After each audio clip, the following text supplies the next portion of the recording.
He was looking in control but फिर out हो गए। उनकी सारी स्टैट्स देखने बोलती है 2023 उनका टेस्ट का अच्छा नहीं गया, ये हुआ वो हुआ, और मतलब बाल खींचने वाला मोमेंट होता है एज अ फैन। नहीं, आई थिंक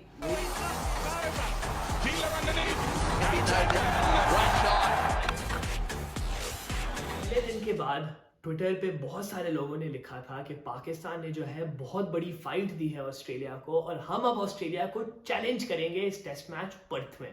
और डे 4 खत्म हो गया है, डे 5 पे टेस्ट पहुंचा ही नहीं है। पाकिस्तान ने बिन ब्लोन अवे, और वही ट्विटर यूजर्स ट्वीट करे बैठे हुए हैं कि पाकिस्तान ने कोई फाइट नहीं दी है। और यही हुआ है टेस्ट मैच में, ऐसा ही अप एंड डाउन मूड चला है। पाकिस्तान हार चुकी है, हम ऑस्ट्रेलिया में गए हैं, खेले हैं, वही स्टोरी है 2019 2023। Initial thoughts. आई थिंक जिस टीम का कैप्टन पोस्ट मैच इंटरव्यू में ये बोले कि अगर आप मुझे मैच के शुरू में बताते कि हम लोग 100 ओवर खेलेंगे और ऑस्ट्रेलिया 110, तो मैं उसको खुशी खुशी ले लेता। ये स्टेटमेंट क्या थी? मेडियोक्रिटी देखा। मैं पढ़ रहा था, मुझे समझ नहीं आया कि what he meant. I think what Shan Masood मेंट, और उसके बाद फिर ये कहा कि अगर हम 60-70 और रन्स बना लेते तो लीड कम हो जाती। लेकिन मतलब इसका सेंस क्या है कि हम सेम नंबर ऑफ, हाँ, और फिर उन्होंने एक और बात भी बोली थी, we gone to Australia for progress. नहीं, वही बात है, इस टीम की मीडियोक्रिटी का आपको पता चलता है और हमारा माइंडसेट का पता चलता है कि आप एक ऐसे टूर पे जा रहे हैं जिसको मैं समझता हूँ कि हमारा सबसे इंपॉर्टेंट टूर कहलाया जा सकता है टेस्ट के हिसाब से।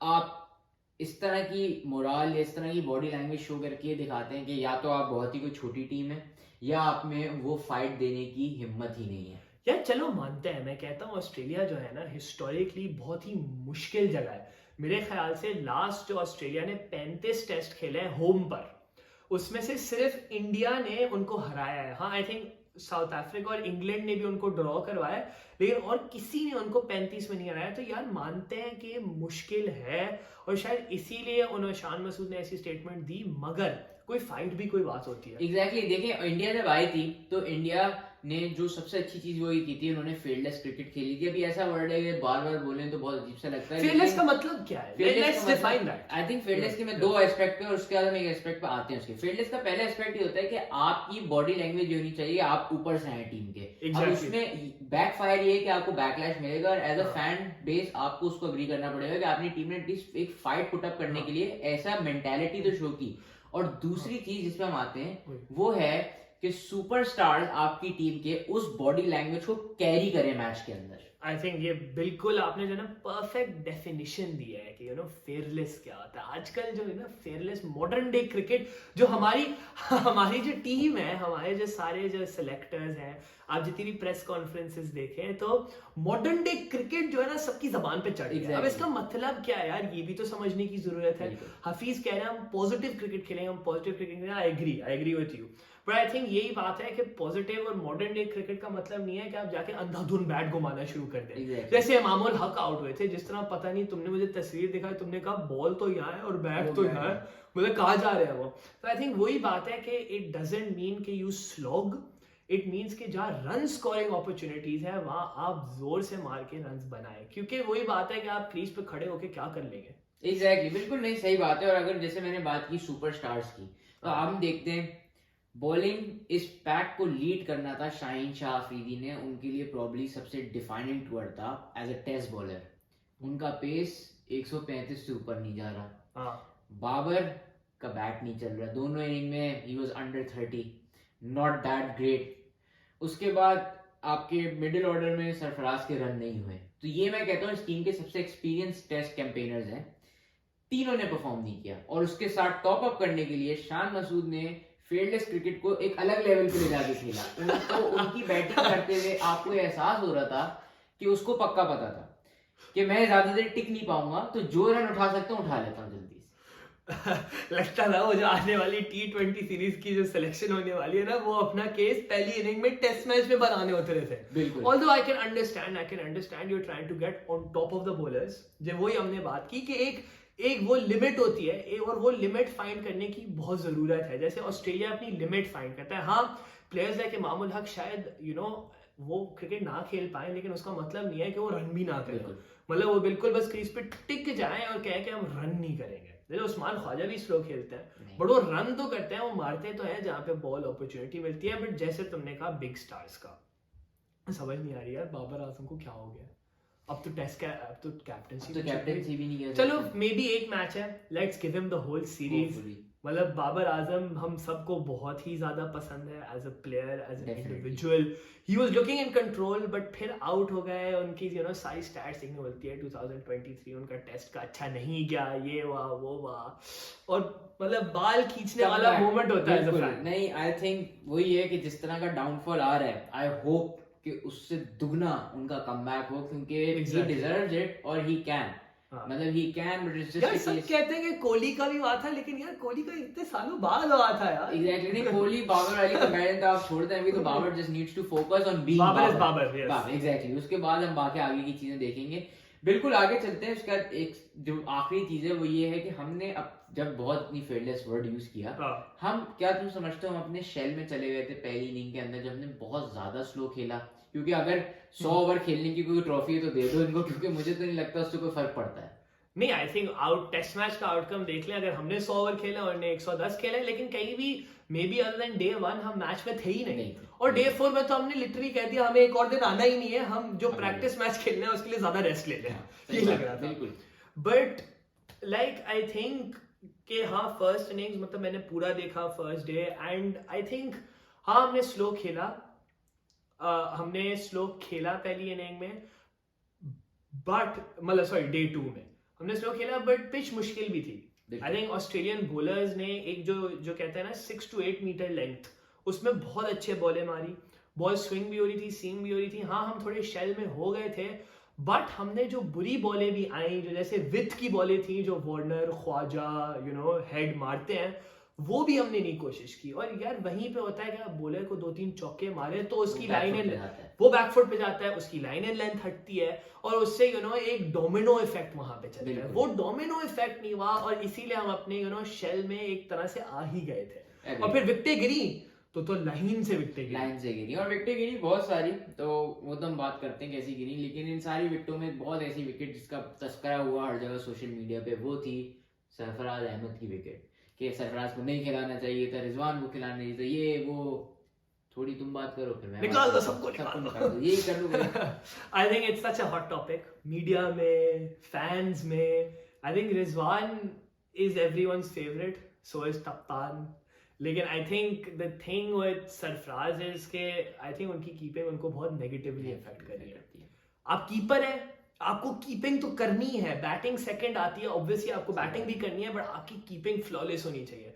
बिकॉज जैसे सरफराज ने ऑल्दो एक ही स्टंपिंग छोड़ी, आई डोंट एक stump, there was also a hard stump. हां कोई और ब्लंडर तो नहीं था, कैच नहीं कोई ड्रॉप नहीं, कैच कोई ड्रॉप नहीं हुआ। हां और बहुत हुए, वो अलग कहानी थी। हाँ वो अलग कहानी नहीं, वो तो एक क्या है, क्या टेस्ट मैच फील्डिंग थी यार। बिल्कुल, आप देखें अब्दुल्ला शफीक ने छोड़ा, सरफराज पे आते हैं, सरफराज पे वापसी आएंगे। अब्दुल्ला शफीक ने छोड़ा, शान मसूद ने छोड़ दिया कैच दूसरी इनिंग में, आसान कैच छोड़ा, खुरम शहजाद ने छोड़ा कैच, वो भी आसान कैच था। तो ये अगर आप रेगुलेशन कैच नहीं पकड़ेंगे तो आपको क्या प्लेट में रख के दे दें विकेट, क्या करें आप बताएं। मतलब ऑस्ट्रेलिया ऐसे प्लेट में तो नहीं देगी। एग्जैक्टली, वही वो तो उन्होंने 300 नहीं मारे, वरना वो 300 मार देता, कोई और मार देगा 300 फुल थे। अभी तो लबुशेन और स्मिथ की नहीं आएंगे, but back to the topic. लेकिन वापसी आते हैं सरफराज और रिजवान का जो हॉट डिबेट चल रहा है उसके ऊपर। I think what goes against Saifi भाई इज के रिजवान जो है वो बहुत ही स्ट्रॉन्ग है, और मतलब अगेंस्ट पेस माने जाते हैं, पुल अच्छा करते हैं। सैफी भाई रन नहीं कर रहे, ऑल्दो लास्ट सीरीज में जो सब कह रहे हैं कि वो पाकिस्तान न्यूजीलैंड की जो सीरीज हुई थी उसमें सैफी भाई ने एक सेंचुरी और एक 50 भी बनाई थी, और मतलब हमें काफी एक हद तक बचाया था, कैरी किया था। So I think Sarfraz will play the next test match. I think Hafiz pretty much has confirmed this in his post-match press conference.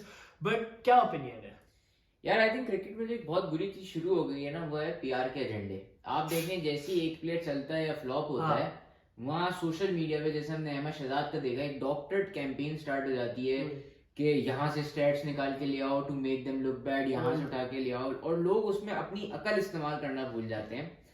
कि सरफराज के जैसे तुमने बोला न्यूजीलैंड के रन, उसके बाद सरफराज के कायद आजम ट्रॉफी के रन, एक टेस्ट क्रिकेट टीम के अंदर बैट्समैन का रेगुलर खेलना बहुत इंपॉर्टेंट होता है कॉम्बिनेशन। और ये मैं बता दूं कि रिजवान का कोई बहुत क्रेजी लास्ट 1-2 इयर्स नहीं गए हैं, उनकी एवरेज मेरे ख्याल से कोई 30 है, 32 होगी कोई मैक्स।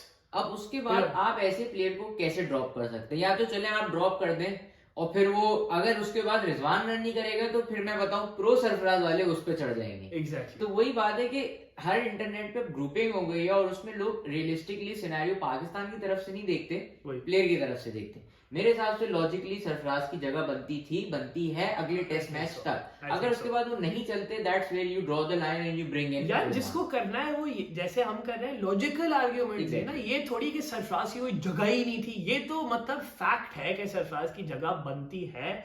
हाँ, जो कहता है रिजवान को खेलना चाहिए वो ओपिनियन हो सकता है, वो मुझे नजर आता है कि आप लोग कहां से आ रहे हैं अगर आप कह रहे हैं कि रिजवान को खेलना चाहिए, बिकॉज हाँ सैफी भाई की कीपिंग थोड़ी सी क्वेश्चन में आती है। बिल्कुल अग्री। और अगर आएगी तो शायद हम रिजवान से रिप्लेस करेंगे, लेकिन ये मतलब हर गेम में चॉप एंड चेंज नहीं हो सकता। एग्जैक्टली, ये टेस्ट मैच है, टेस्ट क्रिकेट है, ऑस्ट्रेलिया गए हैं, मतलब हम मस्ती मजाक करने नहीं गए। अग्री। और जहां मस्ती मजाक की बात करते हैं वहां हम आ जाते हैं हमारे बॉलिंग लाइनअप की तरफ। Surprisingly for an Australia tour. अच्छा, और दो डेब्यूटेंट, राइट? दो डेब्यूटेंट। अच्छा, मुझे सबसे पहले हम शुरू इस बात से करेंगे कि हमारे प्लेयर्स जो कह रहे थे it's very tricky when you go in with two debutantes. तो क्या फिर कहां से लाए हम? तो किसने कहा? वही ना, किसने कहा? मतलब आप खिला लो भाई जिसको आपको खिलाना, आपने ऐसा नहीं खिलाया तो मतलब टीम खुद सेलेक्ट करके आप या तो वही स्केपगोट बना दिया कि आपने बोला नहीं चले तो इन्हीं पर डाल देंगे, सारी बात की।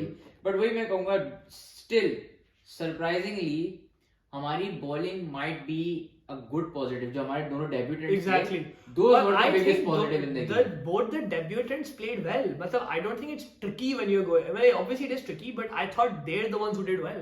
I think यहाँ पे जो questioned bowlers आएंगे, obviously सलमान अली आगा तो एक फ्रंट लाइन बॉलर ही नहीं है, तो उनको तो निकाल ही देते हैं out the question. I think यहाँ पे क्वेश्चन तो हम पहले तो फहीम अशरफ के बारे में आएंगे और शाहिन शाह अफरीदी की तो हमने बोल ही दिया कि जहाँ उनको पैक लीड करना था वहाँ उन्होंने नहीं किया। शाहिन को एक मिनट रोक के पूछते हैं, फहीम किस टाइप के क्रिकेटर है? अगर हम उनको लिखना दें, बैटिंग उनसे नहीं होती, उनके बॉलिंग उनसे नहीं होती, 80 का एवरेज चल रहा है पिछले 3-4 टेस्ट मैच से, उनको फैसलाबाद से खिलाओ वहां पे वो पंजे लगा रहे होते हैं, तो क्या करें? मतलब स्पेशलिस्ट फील्डर खिलाएं तो आप खिलाएं नहीं Fahim Ashraf. I think Fahim Ashraf will probably be out next test match, may be should be, because उनका पेस 130 तक भी नहीं आ रहा। मतलब हाई पेस की तो छोड़ दें, उनकी ना बॉल स्विंग सीम हो रही थी और क्लियरली ना उनसे बैटिंग हो रही है, कुछ भी नहीं हो रही है। और आई थिंक वो तो लबूशेन वाली उनकी किस्मत की विकेट थी कि उनको मिल गई।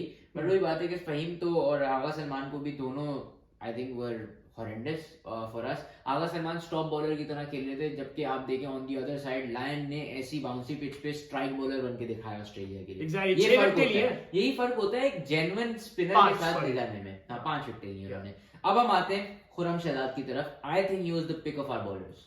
Wow, very good. बस मेरा ये रिएक्शन था, wow, Khurram Shahzad was really good. मतलब वो बेसिकली उनका जो कायदे आजम ट्रॉफी का रिकॉर्ड है, he was a top bowler in Quaid-e Azam trophy this year. Most wickets हैं आई थिंक उनकी, या सेकंड मोस्ट है, तकरीबन टॉप पे ही थे। और उन्होंने दिखाया कि कंट्रोल का क्या मतलब है। उन्होंने ऑनेस्टली शाहीन आफरीदी को दिखा दिया कि कंट्रोल का क्या मतलब है, क्योंकि उनका कंट्रोल वाज रियली गुड। उन्हें बॉल को मूव की, सीम किया, स्विंग किया, मजा आ गया उनको देख के। और मतलब अगर हम इनको ग्रूम करें तो आई थिंक इस खुरम शहजाद में बहुत पोटेंशियल है। Agreed. But performance Aamir Jamal की ज्यादा अच्छी थी इन टर्म्स ऑफ स्टैट्स। अरे एग्रीड, देखिए दोनों ने अच्छी परफॉर्मेंस की, लेकिन सबसे पहला सवाल तो पीसीबी से ये है, आप खुरम शहजाद का पेस उठा के देखें, ज्यादातर विकेट टेकिंग बॉल उनकी 129 टू 132 के पेस पे थी। कोई और बॉलर याद आ रहा है जिसी पेस पे स्विंग करता है? अब्बास। क्या कसूर है उसका भाई? मैं तो कहता हूँ शाहीन से अच्छा तो वही करा लेता नहीं बॉल। अगर आप देखें, क्योंकि उसने कंट्रोल से कराई, जो तुमने कीवर्ड बोला कंट्रोल, जब आप जगह से कराते हैं तो बैट्समैन आपको रिस्पेक्ट देगा, he has to give you the respect. और शाहीन का वही था, 2 अच्छी करो, 4 इतनी सड़ी हुई बॉलें करो कि सारे उसमें बराबर हो जाए। What's the way forward, because there were too many holes. मुझे भी खुद उम्मीदें तो आई थी पहले दिन के बाद कि हम कुछ कर पाएंगे। एटीट्यूड का मसला, पहले दिन के बाद हम हो गए थे we got 10 ऑस्ट्रेलियन विकेट्स, ये कमेंट आया था। वही बात है, I think you need to think big. मतलब अगर आपका माइंडसेट ये है कि हम ऑस्ट्रेलिया में प्रोग्रेस करने गए तो आप कभी सीरीज नहीं जीत पाएंगे। और ये अगर आपका कैप्टन का हुआ है तो पूरी टीम ने वही देखना है कि यार जीत तो सकते नहीं है यार, बिल्कुल 2-3 विकेट ले, वरना आपके लिए छोटी छोटी खुशियां होंगी जो आपका टूर डिफाइन करेंगी। और एज अ फैन उसकी कोई वैल्यू नहीं है। आप 10 विकेट लो, आप 100 ओवर खेलो, आप 200 ओवर खेलो, अगर आप जीत नहीं रहे मुझे फर्क नहीं पड़ता यार। चैलेंज तो करो, चलो जीतना, लेट्स बी ऑनेस्ट, मुश्किल काम है, चैलेंज तो करो। कोई एक दिन हो जो हम कहें यार ये तो पाकिस्तान का दिन था, अग्री। ये होप है मेरी सेकंड और थर्ड टेस्ट से। क्या देखते हैं ये हमारी आस कब पूरी होती है। आप लोग भी बताएं कमेंट सेक्शन के अंदर कि पाकिस्तान की पहली हार ने कितना शॉक दिया, ये कितनी एक्सपेक्टेड थी आपके लिए। उम्मीद करते हैं पाकिस्तान बाउंस बैक करे बॉक्सिंग डे टेस्ट में। Until then please like, follow and subscribe cricket with arcs.